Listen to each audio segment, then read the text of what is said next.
Remember my shit. Looks like I'm double checking. Don't worry about it. This is the first person I said. I mean, you're here all the time. You're here now, too? Well, you got a new miss there for me. What? You better. Please rise for the Pledge of Allegiance. I pledge allegiance to the flag of the United States of America and to the republic for which it stands, one nation, under God, indivisible, with liberty and justice for all.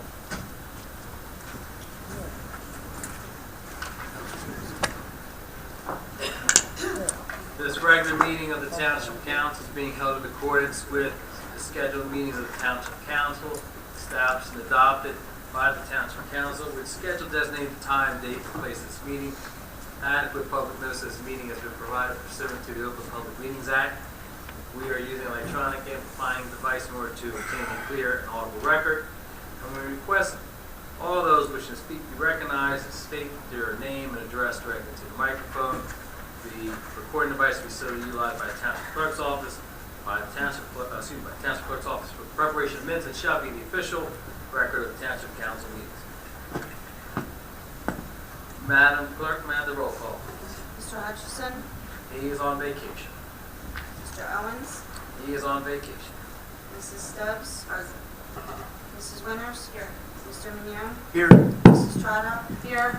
Mr. Mercado, Present. Mr. Parliament, Present. Mr. Cardis, Here. Mr. Lechner, Here. Captain Boyd, Here. Mr. Chadwell. Here. We will now have our first public portion. Anyone who wishes to speak on any agenda item, please raise your hand. Ms. Coyne?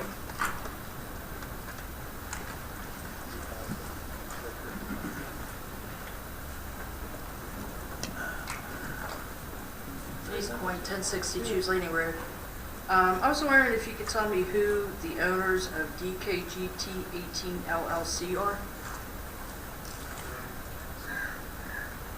Is Paparone is one of them. What was the other one? Cats? Paparone and Cats? They're the only owners? It's an LLC, and the only owners I know, they came before the redevelopment entity several meetings past with their proposed project. And their final formation name was Don Paparone, so it's D, and Ken, I think it's with Cat, so that's where DK came from, Gloucester Township. That's how they came up with their official name, so I understand it's just the two. Okay, so they're the two owners of the LLC. Correct. Okay, thank you. Anyone else? Mr. Sweet?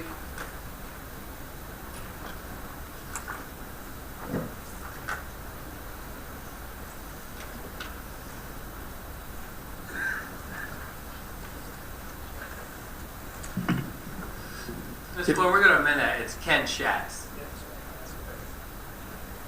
What's that? Did you hear that, Ms. Coyne? No. It's Ken Schatz, not Katz, for the second owner. Can you spell that? S is S-H-A-T-Z. Yeah, I probably have it here. I'll see you after the meeting, because I probably have it. Mr. Sweet. Sam Street from Ariel. Is the entire Nike base? No. How much is left of the Nike base that's not being sold? So this is 27 and a half acres. There's another 28 change. I believe this is the Williamstown Road site where the radar site was. And it's about 27 acres, more or less. But the remaining part. The other part is on Berlin Cross Keys Road.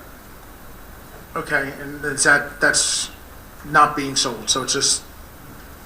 So the entire Nike base is 56 acres, approximately? Approximately. It's two separate sites, though, because for missiles you need triangulation, so, I mean, that's the way it works, as it was expressed to me. So Berlin Cross Keys Road was where the missiles were, and Williamstown Road is where the radar was. But Ken, total square footage, you have both of them combined. Both of them combined. I'm doing right Mr. now, Sweet's work for him here. 37, plus or minus 40 acres. Okay, so there's like 13 acres still left, roughly. Okay, so we're not, I'm assuming then that's, if we had been awarded the marijuana facility, that's where the marijuana facility would have gone on the other 13 acres? Probably what was available was left over. But I don't know if it would take up the entire 13 acre. Yeah, no, site. that's a pretty big marijuana facility then. What is the going rate for an acre? Is it $1 million? Like, was it shopped around? Just asking. I couldn't tell you what the going rate is. It varies. To give you some background on that site,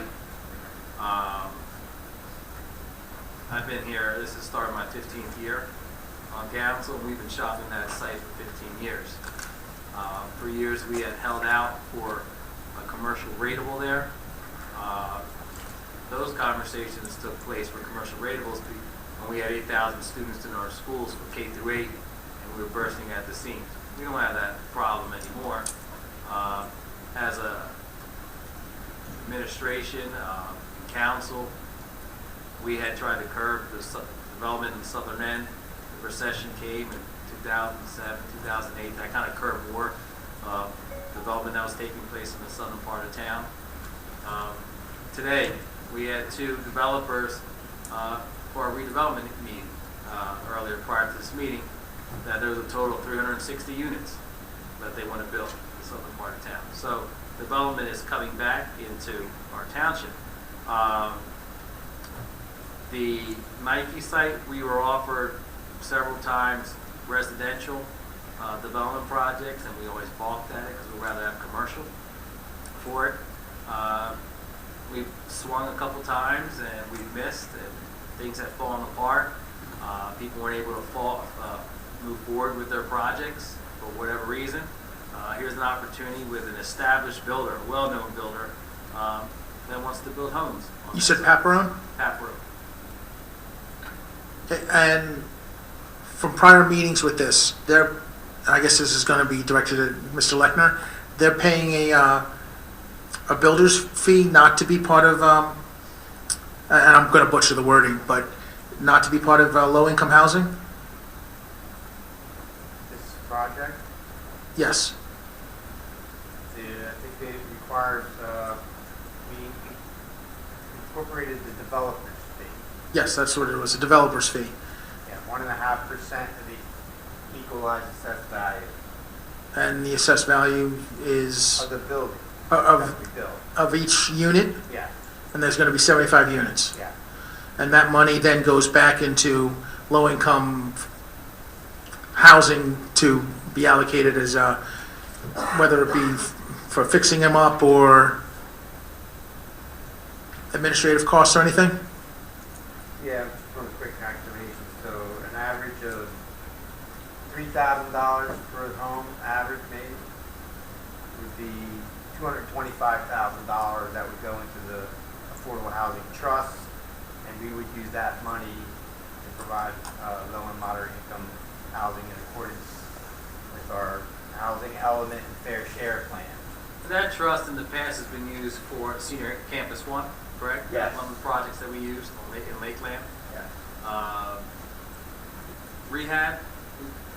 No, it's mainly been used for Senior Campus 1 and the plans for Senior Campus 2, and it's also been used for administrative costs for our affordable housing planner, which is not myself, it's Stephen Bach, for some of his costs in coming and developing our plan, our department. We had to go to court and file a declaratory judgment for our affordable housing plan. That's the process nowadays. So there was administrative fees that was used for Senior Campus 1, Senior Campus 2, which hasn't been built yet, but some of the costs in the design. And that's going to be, you said roughly 3,000 per home, but it could be if, Could be more, could be less, So- depending on the style of the home. and that's per home. Per home, yeah. So that's going to 75 homes, 3,000. If I'm doing my math. What? He 225. did the math already, 225. But you're the accountant, so you might be better at it. All right. It's just I have a question based on what you asked. You asked if that fee is paid so that affordable housing doesn't have to be built? Is that what you phrased it? that's what my understanding was, that It's- if developers, well, go ahead. You. All right. The developer's fee is charged as a fee in lieu of the developer providing the affordable housing inclusionary within the site.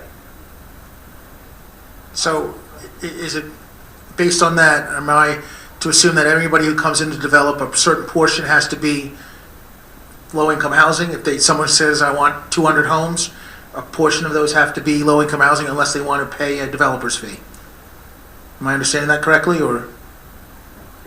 Because Yes it's- and no. Well, because it's in a redevelopment area, it could be, it's up to the council as a redevelopment entity on how they want to handle the affordable housing. Could be inclusionary, they could pay a developer's fee, they could pay through a payment in lieu of. There's all different kinds of. So, scenarios. but in this case, so the 3,000 is developer's fee, so they're not building low-income housing Within That's the correct. It's development. all market rate within their project.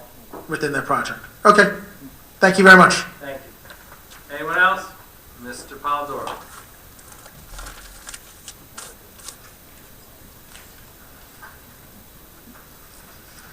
Good evening, Council. Ray Polidor from the Historic Village of Ariel. As I'm listening to the conversation, and it sounded like Mr. Lechner did explain that these fees would be, in essence, so that they're not building affordable homes in that particular development, correct? Yes. Okay. And that fee is higher for that reason, so that otherwise it would be the standard fee for and set aside for affordable housing in that development, correct? I don't know if that fee would be higher. Can, I'm not sure I understand the question, but the fee by our ordinance is 1.5% of the equalized assessed value of the dwelling, of the improvement, and it has to be paid prior to a certificate of occupancy as a prior approval. but to be clear, there is no higher fee just because they choose not to put low and affordable house, low and moderate income housing there. It's The fee is just 1.5%. That's what it is. Okay. So my question is, I don't, and maybe you can fill me in on this. I don't know if it's a New Jersey thing, county thing, or local municipal thing, but that assessment of, I know that the state mandates that we do a certain amount of affordable homes, and I surely understand it. We're working on that. But in other surrounding states, when a builder comes in and he's going to put a development this size, where there's not such stringent mandates on affordable housing, these builders make a contribution either to the school budgets or an escrow for the schools. And I'm curious as to why we don't have a builder coming in who's going to be setting all these homes, and the school will be made to have to work with all these new children, possibly overcrowding the school, maybe not, but obviously there will be an influx of more students coming. Have we ever in the past that you can remember have builders come in that had some set aside money for the building project that would be directly, like I said, whether escrow or whatever the laws permit, to be able to provide for, you're going to be building, you're going to have more kids, there'll be a greater demand on the school, which would benefit all families, from all income levels. But it seems that a builder coming in that's going to be putting family homes, it would be beneficial to help our schools and what they're able to spend and the tax base therein to do such a thing. Has that been looked at in the last 15, 20 years? Anytime there's a project that is being brought forward, when they appear before the planning board, they provide an impact study. That impact studies how it impacts traffic, the local neighborhood, impact the schools. From my time on the planning board, then I'm going to pass it over to Mr. Lechner. There's two funds I know that developers used to contribute to and probably still do. One was a sidewalk fund. Those who live in the southern part of the town, sidewalks weren't built when those developments were built in the 70s, early 80s.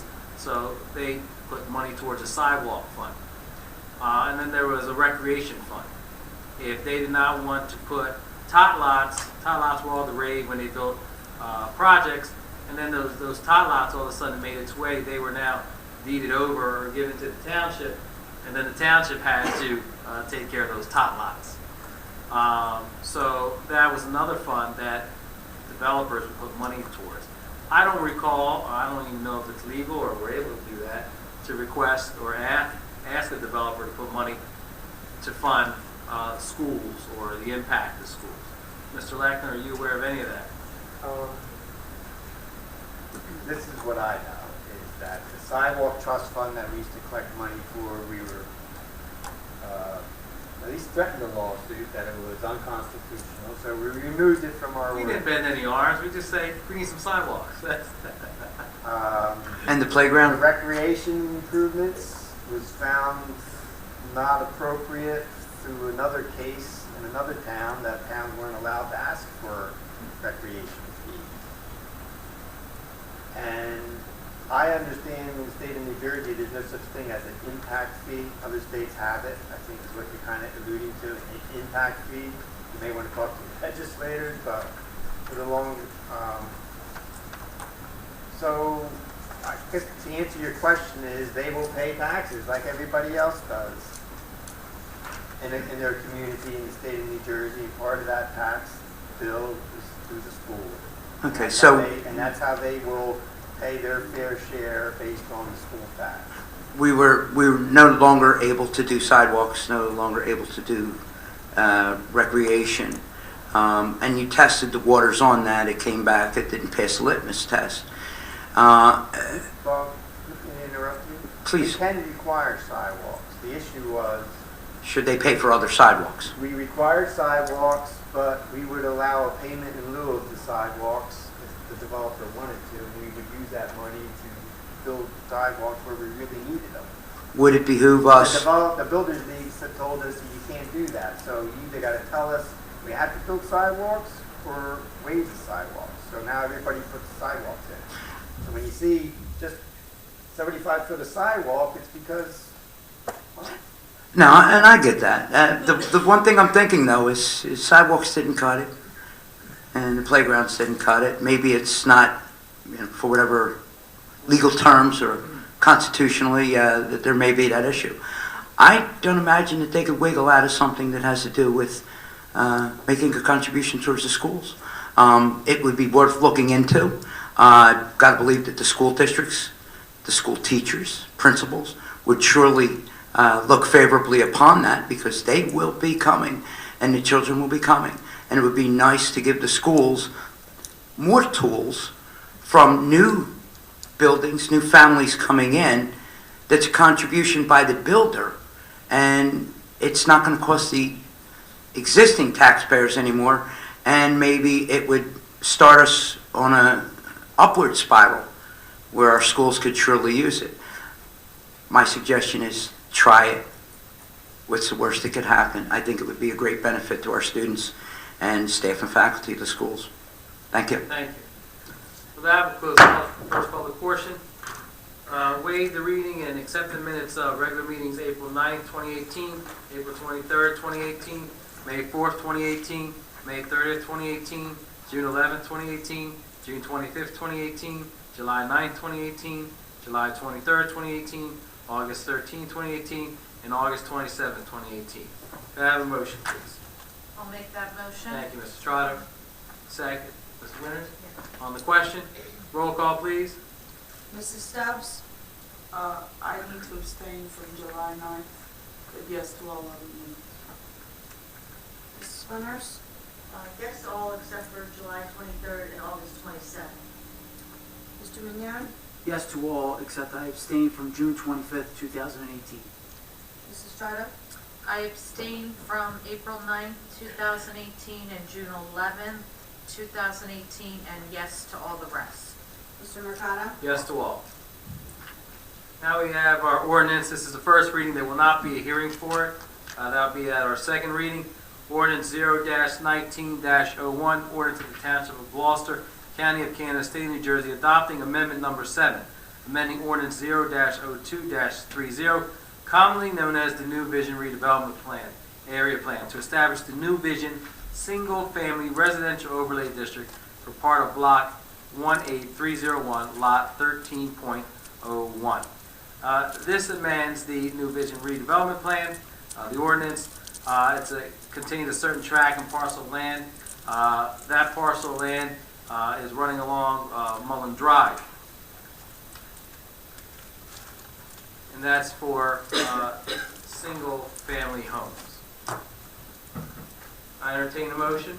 I'll make that motion. Thank you, Mrs. Second. Trotter. Second. On the question, roll call, please. Mrs. Stubbs? Yes. Mrs. Winters? Yes. Mr. Mignone? Yes. Mrs. Strato? Yes. Mr. Mercado? Yes. Next, we have our resolution, the consent agenda. Any council member that would like to move any of the items on the consent agenda, please speak up.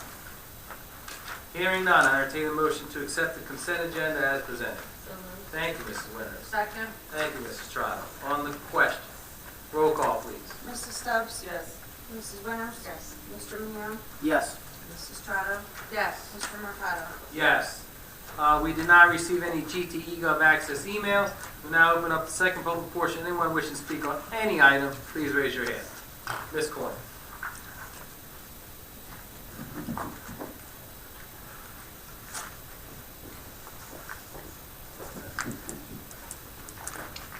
East Coin, 1060 Chews Landing Road. The 360 units you were talking about, where is that going to be? The southern part of town? The 180 are townhomes that were approved 2014. They're behind the Target off of Williamstown. Is that Williamstown Road? Tell me. Yes. Okay. Thank you. Behind the Target. They're townhomes, market rate. That project was approved many years ago. The developer has been trying to find someone to build those homes, and he has found someone that he feels comfortable with that will be building those townhomes. And is that private property or township? Oh, that's private property. He has owned that property. He was the developer of the Target and that Lowe's and that whole area there. Okay, what about the remaining 360? The other one is they're proposing to have apartments that are market rate, and that's adjacent to, it's behind the Acme shopping center. It is a private parcel of land, and this individual developer is interested in putting 180 units, 1 and 2 bedroom apartments, market rate apartments with garages. And where's the Acme? The Acme off Berlin Cross Keys Road is behind it. And that's also private property? That is private property. Okay. Does the township have any more township-owned property that they're looking to redevelop? The Nike base, what's remaining of it. Mr. Lechner, you have any large parcels of land that we have? Not large, No. but Mr. Carter knows that we just had a public auction for township-owned property that we're trying to get back on. Well, I guess they are back on the tax rolls now. But they're houses that are already built? No, vacant properties that were foreclosed upon, and now, they could be built. Most of them, I think, are vacant. Maybe A couple have homes. Okay, thank you. Anyone else? Mr. Sweet?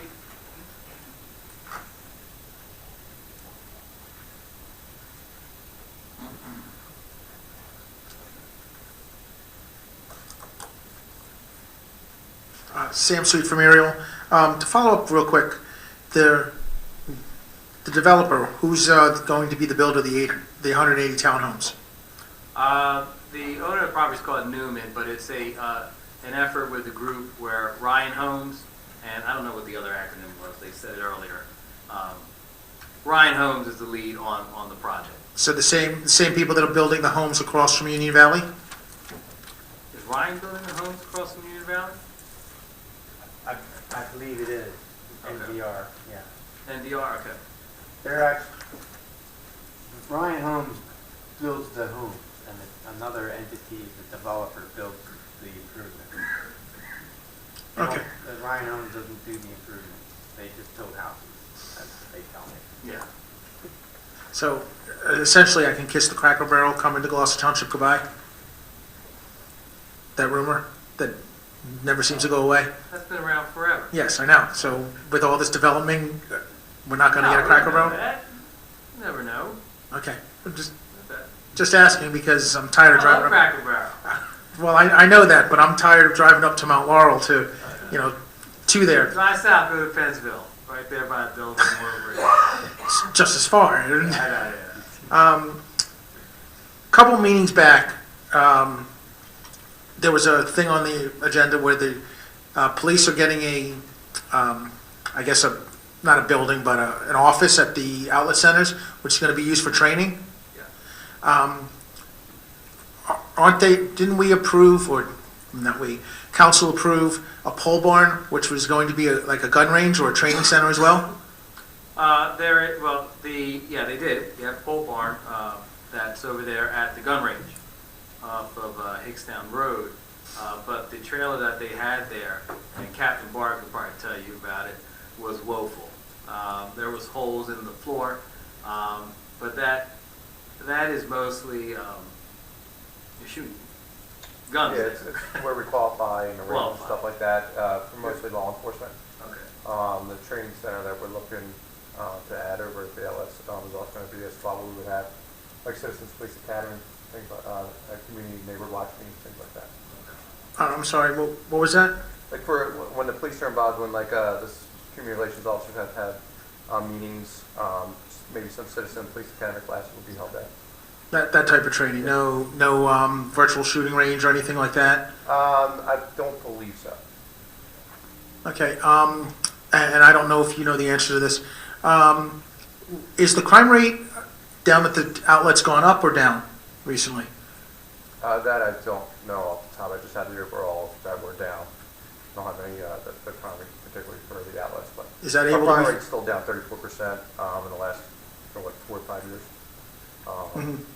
But I mean, specifically, is there anything statistics specific to the outlets? That's something I would have to look up. I don't have any. I would not have that. That's something I would. Is it something I can email you and get that detail See on? if I can get that. Okay, I'll see what I can do for you. that's all I have. Thank you. Thank you. Anyone else? Seeing none, we'll close the second public portion. Following directors, Mr. Carlemere? Nothing to report. Mr. Cardis? nothing to report. Mr. Lechner? I have nothing to report. Captain Barton? No. Mr. Chapa? Nothing to report, thank you. Mr. Stubbs? I'd like to thank everyone for coming out this evening and drive home safe. Mrs. Winters? I want to thank everyone for coming out and remind everyone that February 1st is No Red for Women. February is the American Heart Association for Women's Heart Awareness, the whole month of February. So wear red on Friday, please. Mr. Mannion? Thank you all for coming. Everybody be safe and be warm. And you're ready. Mrs. Estrada? Thank you all for coming out. Thank you, Orlando, once again for putting together the Martin Luther King Day of Service, and thank you to the community for your continued participation in a successful event. I went to Elmwood Hills, and it was just such an amazing interaction with the residents and that lived there, and also the residents that were part of my team and the kids. I wish everybody could experience what I did that day. So thank you again for a job well done, and thank you to the community. Mr. Mercado? You put pillows together, correct? We You made did. pillows and just filling them up And they were designing- very possessive of their pillows. Okay, all right. It was good. It was great. Absolutely. I want to thank everyone for coming out. As Tracy said, we celebrated our 8th annual Martin Luther King Day of Service. We had to postpone it. The weather reports this Saturday leading to MLK Day had that we were going to have a flash freeze. And, Captain Barton's department was sending tons of nixels out, scared me, and weather. And so we had to, I made the call that we would postpone it to Saturday. We had over 600 volunteers despite the postponement. There were individuals that were cleaning up firehouses that they started actually early before everyone. They started at 8 o'clock. A baseball team from Highland that has been doing this for the last 6 years at Blenheim. There's 1,396 peanut butter and jelly sandwiches that were made and donated to the Cathedral Kitchen, along with 450 bags of home-baked cookies that kids and their parents put little notes on. But what's wonderful, this doesn't happen without the volunteers and our residents here in Gloucester Township. But also there's people that came from our surrounding areas that they said, we don't have this in our community. So they came here and they wanted to volunteer. And it was just, it's a wonderful day. And I do enjoy doing it. It's a labor of love. So I want to thank everyone that helped out with that and came out to volunteer. Yesterday, Choose United Methodist Church, they tend to honor people that volunteer in their community the first few months of the year. And yesterday, they recognized elected officials, but they also recognized people within their church that volunteer. But one of the things that they announced, and I wanted to make the public aware, and those who are watching live stream, they have opened up a food pantry in the Glendora section of our town. So it's Choose United Methodist Church on the Blackwoods Pike across from Dunkin' Donuts. They have a food pantry that's available. In that food pantry, no questions asked. You don't have to show ID. You take what you need. So that brings our total of food pantries to 3 in our township. So that is, I welcome the community efforts that Choose United Methodist makes for our community. We also celebrated, it's this fire installation dinner season where all of our fire districts, 4 of them have fire installation dinners. In those installation dinners, they recognize their outgoing officers and their incoming officers. And it's our honor and pleasure as mayor and council to go and attend these events and see the work that our volunteer firefighters do to keep us safe and protect us in our community. So I want to thank them for having us to those events. And lastly, Black History Month. We will be celebrating Black History Month on the 2nd February in second council meeting in February. That will be the 25th of February. We're accepting nominations for any individuals that made a contribution to the community that you feel is worthy to be recognized by our township. So that deadline, I believe, is the first week in February, first full week. With that, I bid you a good night, and I entertain a motion to adjourn. So moved. Is there a second? All in favor? Aye. Thank you. Have a great evening, everyone. Thank you. Mr. Carter, we haven't voted on that. Because we haven't seen you yet? Oh, I went at the last meeting. Because we're